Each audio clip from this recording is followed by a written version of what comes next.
Salut tout le monde, comme chaque semaine, on continue notre découverte d'un cépage. Cette fois-ci, on va dans le sud de la France pour connaître le dessous du Mourvèdre.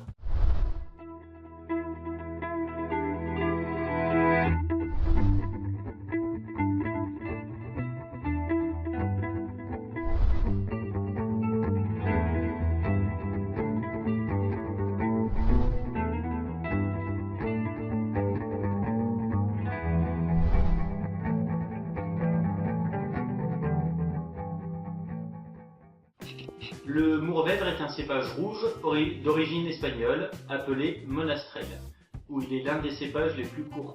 Il est en France un des cépages les plus importants dans les vins de Provence et du Languedoc-Roussillon. Il est également présent en Australie et aux États-Unis où il prend le nom de Mataro.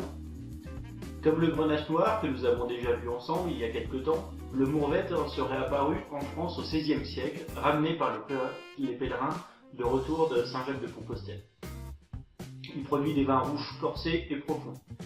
Il est assez faible en acidité, mais il est reconnu pour la qualité de sa structure tannique, sa richesse aromatique et son aptitude au vieillissement.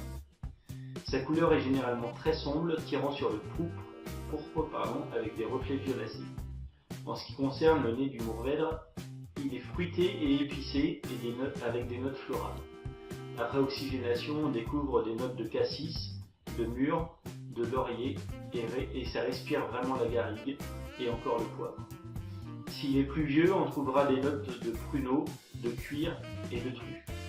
En bouche, l'attaque est plate, riche en tanins et en alcool. On retrouve facilement les goûts qu'on a découverts avec le nez. De par sa complexité et sa dureté, le Mourvèdre est très souvent accompagné d'un autre cépage, comme la Syrah et le Cinsault, mais son acolyte de prédilection est le grenache.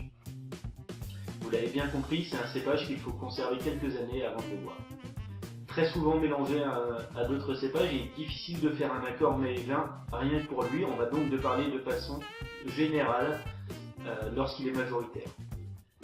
La tradition de la chaîne veut que nous fassions des accords mets-vins simples et de tous les jours. Vous serez donc vraiment servi avec l'accord que je vais vous proposer aujourd'hui.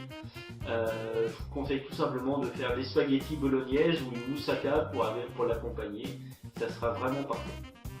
Cette vidéo se termine et j'espère que vous avez pu en apprendre un petit peu plus sur le Mourvèdre, malgré le fait qu'il est difficile de parler de lui seul, tellement il a besoin d'être accompagné d'un autre cépage.